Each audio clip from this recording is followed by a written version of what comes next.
Fala comigo, tá começando mais um Câmera Aberta. No programa de hoje vamos mostrar como o óleo de cozinha é transformado em biodiesel, discutir o lugar dos povos indígenas na cidade e descobrir quanto dinheiro você vai gastar para completar o álbum da Copa.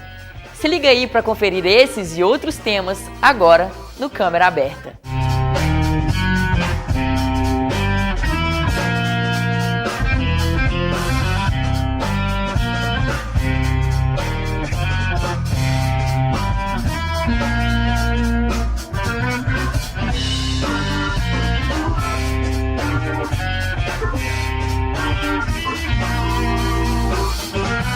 Mulher, negra e resistente. Este é o modo como se definem 3 estudantes de populações quilombolas de Minas Gerais e da Bahia que cursam mestrado e doutorado na UFMG.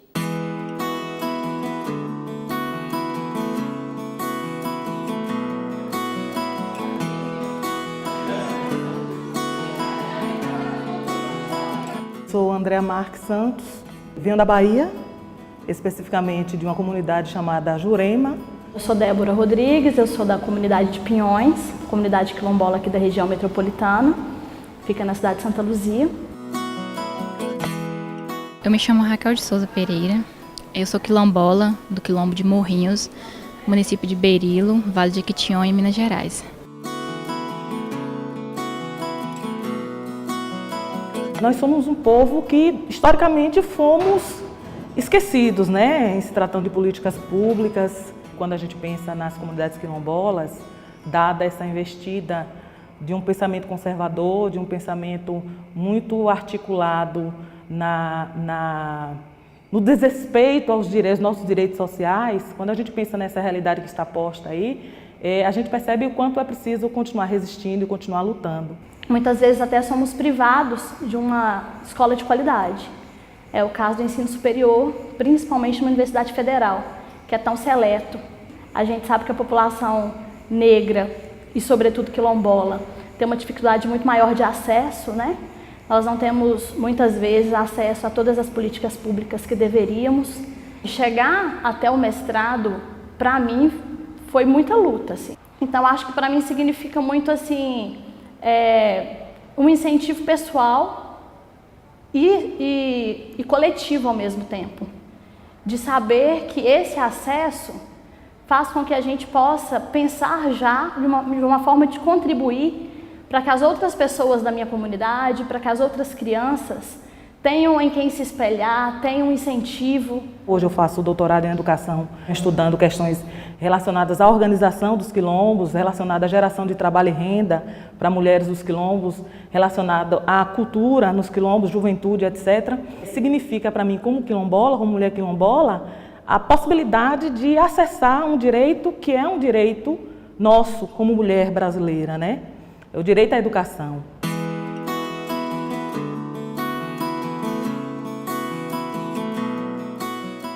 As pessoas da minha comunidade não tiveram essa mesma oportunidade que eu estou tendo, e eu entendo isso como uma forma de trazer mais pessoas aqui para a academia, né? É uma forma de ser bem vista e de entender que aqui é um local que a gente busca conhecimento, mas também é um local que a gente está oferecendo nosso conhecimento também, nossa luta, nossa trajetória, os nossos saberes. As pessoas da minha comunidade, da minha região, me têm como uma pessoa que está representando, né, de antemão nesse começo, mas também que possa, assim, servir de incentivo para essas pessoas. Demograficamente, né, onde a gente está, de onde a gente vem, onde a gente estudou, isso dificulta muito. Então, eu acho que é uma forma de conseguir contribuir, levar um pouco desse conhecimento para a minha comunidade e trazer também um pouco do conhecimento da minha comunidade para a universidade, que também é algo importante e que a gente precisa cada vez mais tentar ocupar esses espaços.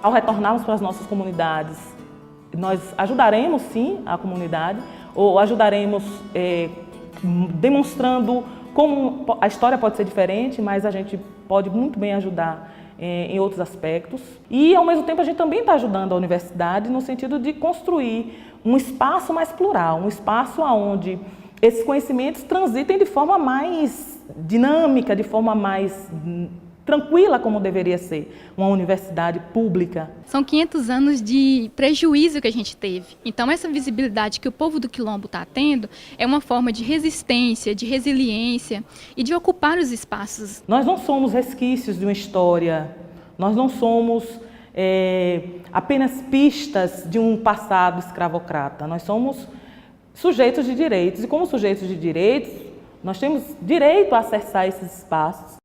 Eu acredito que é muito mais do que a gente estar aqui e falar que é fácil. É a gente chegar na comunidade e falar, é difícil. É difícil chegar lá, é difícil se manter lá, mas existe essa possibilidade.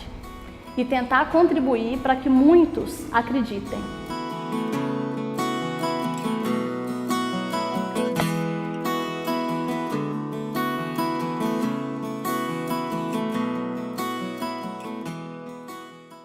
Transmissor de doenças como a dengue, chikungunya e zika, o mosquito Aedes aegypti foi responsável por 316 mortes no Brasil em 2017, de acordo com o Ministério da Saúde.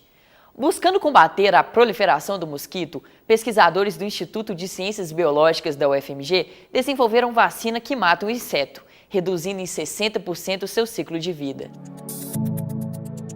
Nós começamos o estudo da vacina contra o Aedes aegypti graças a um estudo preliminar contra uma vacina contra um inseto também que transmite a leishmaniose visceral canina. Iniciamos a partir daí a tese da Marina, que é doutoranda do programa de pós-graduação em Biologia Celular, onde o objetivo principal é desenvolver essa vacina contra o mosquito Aedes aegypti.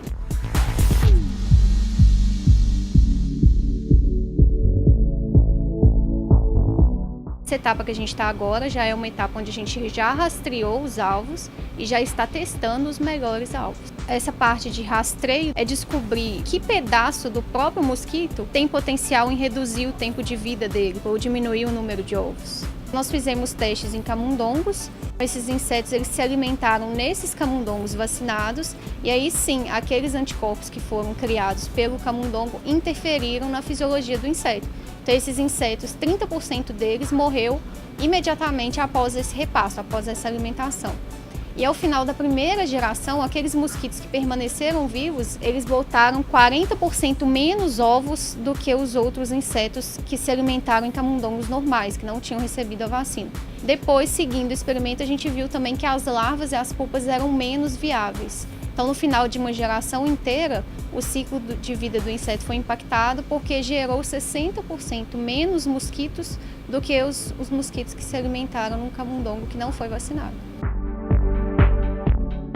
As próximas etapas do nosso projeto consistem no teste em primatas não humanos, para também a gente verificar se a vacina é segura e mantém as características de eficácia, para depois chegarmos aos testes em humanos.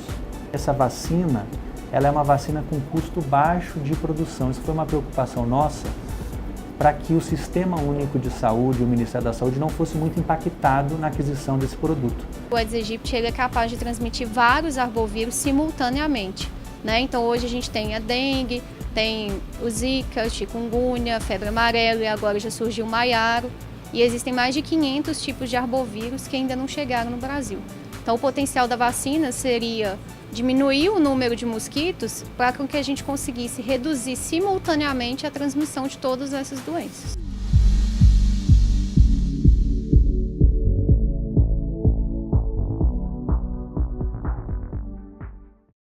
O Programa de Atenção Disciplinar ao Autismo, o PRAE UFMG, assiste crianças com o transtorno do espectro autista. O projeto oferece atividades ligadas às áreas de fisioterapia e terapia ocupacional, psicologia, educação e música. Conheça um pouco mais sobre o projeto no vídeo a seguir. Vamos brincar? Oi. Fala ei. Ei, pessoal. O transtorno do espectro do autismo, como o próprio nome fala, ele é um espectro. Então, assim, tem muitas características que variam muito de criança para criança. Mas, de modo geral, o que caracteriza e que é comum para todas elas? Elas têm dificuldade na interação social, dificuldade muitas vezes de comunicação e comportamentos que a gente chama de comportamentos estereotipados, né? Às vezes alguns balançam as mãos ou balançam o próprio corpo. procurando mesmo alguns estímulos sensoriais. O João, quando ele nasceu, eu comecei a perceber que ele era um bebezinho recém-nascido com algumas diferenças dos demais. Ele chorava muito, mesmo quando as circunstâncias estavam normais, amamentado, de fralda trocada. Já com 1 mês eu comecei a perceber que o padrão de choro dele era muito distinto dos outros bebês. Ele não fazia contato visual na mamada e quando ele estava bem, normal, e a gente tentava conversar com ele, ele chorava, ele se irritava e passava muito tempo nervoso. Então, quando o João tinha uns 5 meses, ele era um bebê completamente alheio ao que estava acontecendo no ambiente. As pessoas chegavam, ele não olhava, acontecia algum barulho, a gente tentava chamar, ele não olhava na direção. Então, nessa época, ele foi classificado pela UFMG num projeto que chama Pré-Aut, aqui da UFMG, como risco para autismo. E desde então a gente intervém com o João em várias, múltiplas áreas de saúde. A criança evita mesmo o contato, muitas não gostam de brincar, não gostam de gente encostando nelas, então elas precisam mesmo de intervenção específica. O Praia é um programa de extensão que inclui atividades da terapia ocupacional, da psicologia, da educação, música. E aí, além dos projetos independentes, de cada uma dessas unidades, a gente promove palestras, geralmente uma palestra por mês, com temas diversificados sobre autismo. Eu, por exemplo, fazia terapia de integração sensorial com o João de uma maneira errada. Então, a terapeuta dele tinha uma abordagem que não era a melhor. E a partir do Praia, de conhecimentos que eles transmitiram lá, eu consegui adequar as terapias do João. E eu consegui acesso a várias informações, direitos, por exemplo, de saúde, saber que eu poderia entrar contra o meu plano de saúde para cobrir as terapias dele. Então, em várias áreas que eles apresentaram palestras, eu obtive informações que mudaram a minha vivência com o João. Olha! Algumas crianças precisam de terapia ocupacional, de fonoaudiologia, psicologia, atividades específicas na escola para possibilitar o aprendizado, porque muitas delas aprendem de uma forma diferente das crianças neurotípicas. Mas o mais importante se você está desconfiado de alguma coisa diferente em relação ao seu filho, ele não interage, ele não brinca, procure um neuropediatra ou um psiquiatra infantil, porque muitas vezes nem os pediatras estão ainda preparados para diagnosticar, não, é melhor um profissional especializado. No último programa, a gente mostrou a iniciativa de um professor que utiliza o WhatsApp para dar dicas de português para os alunos. Mas você já pensou em substituir uma consulta médica por uma mensagem pelo aplicativo? Pesquisa da Faculdade de Medicina da UFMG investiga essa interação entre médicos e pacientes, que é permitida pelo Conselho Federal de Medicina. O uso de aplicativos de mensagem instantânea, como o WhatsApp, o Telegram e o Messenger, é uma realidade hoje na vida de todos nós. E o objetivo desse estudo, então, é avaliar a presença desses aplicativos no compartilhamento do conhecimento médico, na discussão de casos clínicos e até mesmo na relação entre médicos e pacientes. Qual que é o perfil do uso desses aplicativos? Como é que o médico, como é que o estudante de medicina estão usando esses aplicativos no dia a dia? Como será que isso impacta na prática médica, na prática do estudante? Então, em 2017, o Conselho Federal de Medicina aprovou um parecer que permite o contato entre médicos e pacientes, desde que seja para esclarecimento de dúvidas pontuais, que não substituam a consulta médica. Além disso, esse mesmo parecer regulamentou o contato entre diferentes médicos para discussão de casos clínicos, mas desde que seja em um grupo formado por médicos com CRM registrado. Então, não é permitido para grupos com intuitos recreativos ou grupos familiares ou de amigos, apenas grupos formados por médicos com CRM e o assunto discutido que envolva paciente não pode ter identificação daquele paciente. Então, não pode ter o nome do paciente em hipótese nenhuma. Esse parecer, então, ele só se estende a esses dois campos, entre médicos e pacientes, não aborda a questão dos acadêmicos de medicina, que é hoje uma realidade, a discussão de casos clínicos também entre acadêmicos. Em relação aos estudantes de medicina, Eu acho que o compartilhamento de informação, até mesmo para a resolução de casos, dúvidas entre os estudantes, por exemplo, se você teve uma dúvida, compartilhar com um colega para ver se torna mais esclarecedora, é um ponto bastante positivo. Os estudantes também costumam utilizar muito para a prática de trabalho, né, de trabalho acadêmico mesmo, de apresentação. E isso muitas vezes envolve o uso de informações do paciente. Em relação aos médicos, eu acho que torna o médico mais acessível em relação ao paciente, né? Isso é muito bom. Antes precisava de um intermediário para ter contato com o paciente, seja secretário do médico ou a instituição onde ele trabalha. Agora, muitas vezes você pode ter esse contato diretamente com o profissional e sanar dúvidas, por exemplo, após a consulta, né? Dúvidas que você não conseguiu pensar ali durante a consulta.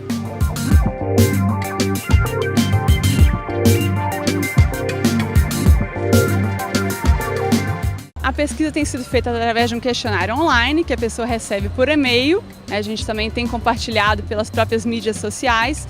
Então não é necessário se identificar. Médicos e acadêmicos de medicina de qualquer ano podem participar. E são perguntas simples, 11 perguntas apenas. Em até 5 minutos é possível responder. Então são perguntas, por exemplo, da frequência de utilização desses aplicativos, né, na prática profissional ou na prática acadêmica. Se a pessoa tem o hábito de compartilhar imagens, se tem conhecimento da regulamentação específica, se deseja receber informações adicionais. É até interessante que os respondentes que temos até agora, a maior parte tem realmente colocado que quer receber mais informações sobre isso, o que mostra o potencial aí dessa pesquisa para preencher essa lacuna do conhecimento.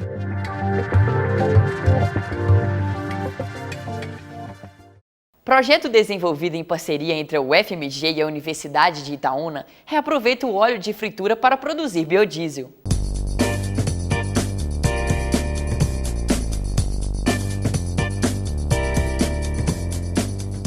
O projeto Óleo Vivo ele surgiu com o objetivo de, primeiro, conscientização ambiental, ou seja, destinação correta do resíduo de óleo de fritura.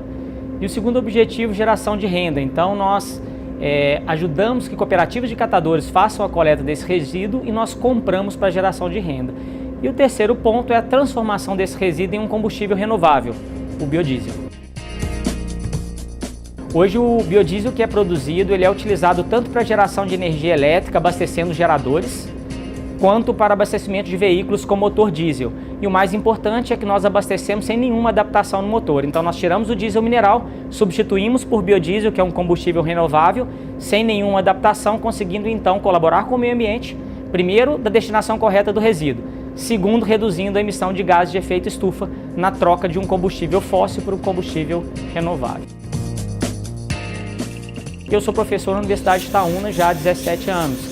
Então, nesse momento, nós trouxemos todo o trabalho que foi desenvolvido na Universidade de Itaúna com a parte química desenvolvida aqui na UFMG e criamos, então, esse projeto. Nós temos desenvolvido uma usina móvel de produção de biodiesel, que hoje está instalada na Universidade de Itaúna. E hoje aqui nós estamos no laboratório do professor Rochel, onde a gente desenvolve toda a parte química do processo. E aí nós conseguimos, então, transformar, né, esse resíduo em, vamos dizer, energia renovável. O processo de produção de biodiesel é um processo químico, né, onde nós pegamos um óleo de fritura, que é um resíduo. Primeiramente nós retiramos o que não é óleo, o resto de alimento que vai para a compostagem. Entra então numa reação química onde nós quebramos essa molécula de óleo e transformamos em biodiesel. Temos como subproduto a glicerina. Essa glicerina ela é transformada também em supressor de poeira para a indústria de mineração, então tem várias aplicações. O mais importante é que nós conseguimos aproveitar tudo. O que entra de óleo, para cada litro de óleo nós produzimos 1 litro de biodiesel sem deixar nenhum resíduo.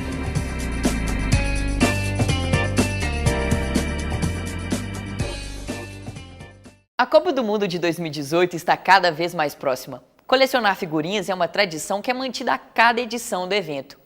Mas você sabe quanto pode custar para você completar o álbum inteiro? Um matemático da UFMG analisou as possibilidades e contou para a gente.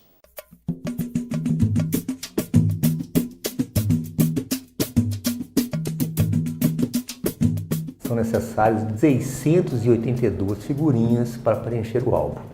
Os pacotes de figurinhas, que contêm 5 figurinhas, são vendidos a R$ 2,00 cada pacote. Dessa forma, então, o preço total seria de R$ 273,00 para preencher o álbum completamente. A probabilidade de se preencher um álbum sem figurinhas repetidas é da ordem de 1 em número 10 elevado a 276. É um número que tem, então, 276 zeros. Para você comparar esse número é infinitamente maior que o número de átomos que existem em todo o universo. Para você ter uma ideia, na média, uma pessoa gastaria, então, 4.490 figurinhas para preencher o álbum, que daria, então, um gasto extra de R$ 1.520 só com figurinhas repetidas. Então, para montar um álbum completo, a pessoa, em média, gastaria, então, os R$ 1.520 mais a dos 273. O que ocorre é que a sensação de figurinha repetida aumenta quando você está terminando o álbum. Por exemplo, no começo, quando você começa a preencher o álbum, você sempre compra figurinhas que não estão repetidas, porque elas são igualmente distribuídas. Mas no final do álbum, faltando 1, 5, 10 figurinhas, a chance de você encontrar aquela figurinha no montante é muito pequena. Então você tem a sensação que aquela figurinha é mais rara, mas não é verdade. Seu álbum já tem 30% ou mais de preenchimento, é interessante que você troque com seus amigos, façam grupos. Isso vai diminuir os seus gastos. E também, ao final do álbum, faltando 10 ou 5 figurinhas, você pode também comprar diretamente com o fabricante essa figurinha. Isso faz com que os seus riscos, os seus gastos, sejam bem reduzidos. Trocar figurinha é muito importante e eu acho também que é a parte mais legal, tipo, a função social do álbum é essa, sabe? Tem um grupo no WhatsApp que é só pra isso, que é troca de figurinhas UFMG, e aí a gente manda lá as que precisam e as que a gente tem e combina de trocar, tipo, eu já até separo e tal, pra quem eu vou trocar. É legal, você abre o pacotinho, pregar a figurinha assim, mas o mais legal é, tipo, você socializar com um monte de gente e tipo, ter um pretexto pra isso, que é, tipo, a troca de figurinhas, sabe? Você acha que é uma coisa mais infantil, mas você vê que, tipo, um monte de estudante universitário gosta e faz.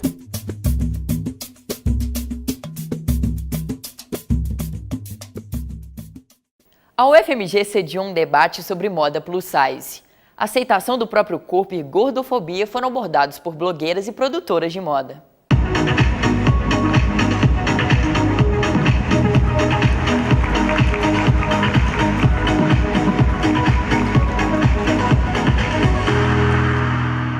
A moda plus size, ela é um gancho da moda convencional, mas que tem tamanhos para mulheres maiores.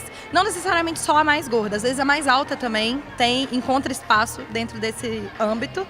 E é uma moda que agora que ela tá ganhando mais espaço, porque antigamente a gente não falava tanto disso, antigamente a gente não via tanto nas lojas, então quando a gente via uma roupa maior, geralmente era uma roupa mais de velha, assim, não era uma roupa tão jovem. Então agora que as marcas estão dando destaque para isso, para poder entrar com essa moda, pra gente poder se vestir bem e se vestir na moda, independente do tipo de corpo, né?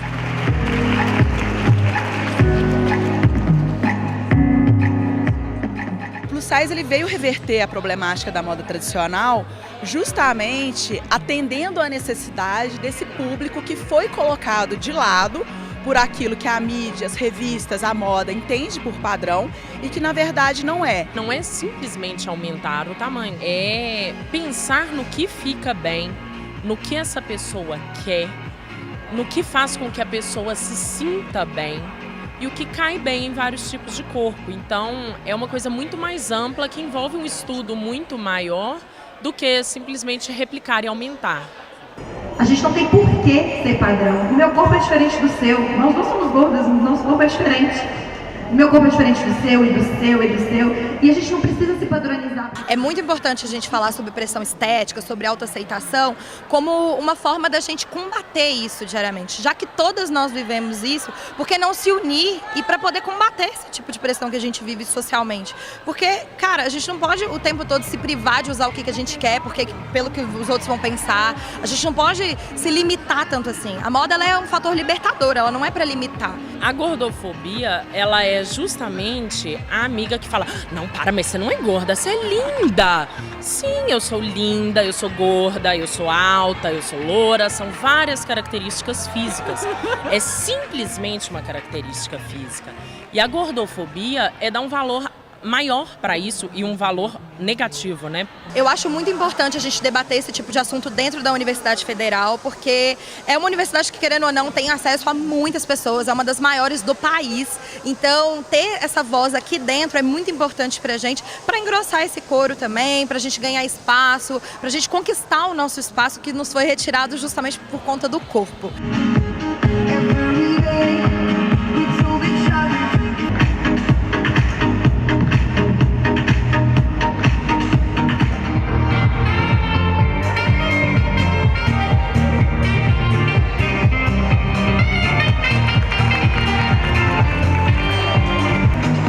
As modelos vestem Carlota Plus Size.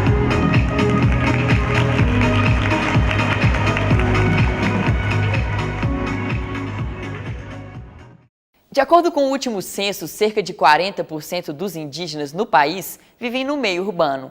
No entanto, além da discriminação, muitos deles lutam pelo direito de manter viva a cultura longe das aldeias.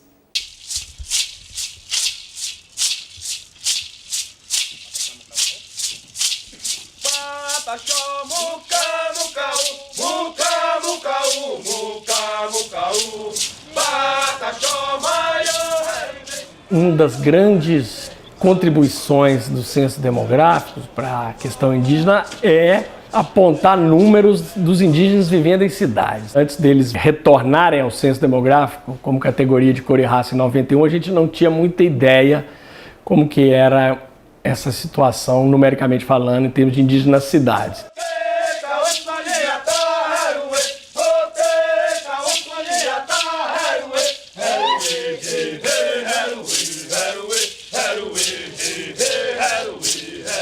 Na realidade, para nós, né, a nossa nação indígena, não existe o índio urbano, né? Esse nome é um nome que a civilização branca quer colocar na cultura indígena. E o indígena, ele é indígena em qualquer lugar, ou aqui, ou na aldeia. O que identifica a nação indígena hoje é o tronco, é a sua origem. A gente pode estar aqui, mas a gente tem um tronco lá na aldeia. Houve um crescimento entre 91 e 2000 do número de indígenas na cidade, segundo o censo, depois isso diminuiu, ao que a gente atribui mais a declaração de cor e raça do que a propriamente dita migração. As outras nações indígenas que moram, que estão aqui há 60, 40 anos, não se declara porque tem medo, porque já sofreram muito. Não existe uma essência, né, assim, de territorial, de que o indígena é só aquele que vive na aldeia ou na floresta. Assim como a gente, quando muda para outro país, não deixa de ser brasileiro, por que o indígena que veio para a cidade precisa deixar de ser indígena, né? Isso é uma forma até de discriminar, né, o pertencimento cultural desses indivíduos e étnicos. Quando nós estamos nesses trajes aqui, nós não podemos andar de ônibus, nós não podemos andar de táxi, nós não podemos andar de Uber. Eles não nos carregam porque eles falam que isso aqui é tentado ao pudor. E isso aqui, para nós, o nosso Orotacá, que muitos conhecem como Cocá, isso aqui para nós é a nossa identidade. Eles acham que ser indígena é só o indígena lá, os parentes lá do Xingu, lá da Amazônia, entendeu? Ter o olho puxado, ter o cabelo liso. Só que ser indígena não é cor de pele, não é cor de cabelo. É igual eu falei para vocês, é ter um tronco, ter uma raiz dentro de uma comunidade, dentro de uma aldeia, ter um pertencimento a um povo, ser reconhecido por um povo. E isso pra gente hoje é muito triste, você chegar dentro de uma cidade dessa, que é onde você vem para buscar recursos, porque quando você sai lá da aldeia, você vem para aqui para aprender também. E para buscar recursos para levar para essa nação que está lá sofrendo.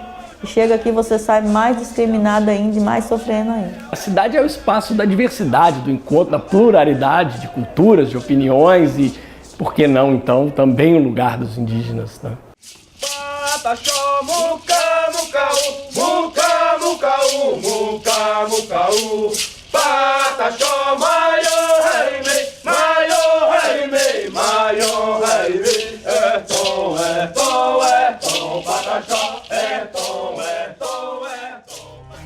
O Câmera Aberta de hoje chegou ao fim, mas não fica triste não. Você pode conferir todo o nosso conteúdo nas redes sociais. Acesse youtube.com/tvufmg ou facebook.com/tvufmg. Até mais. Tchau, obrigado.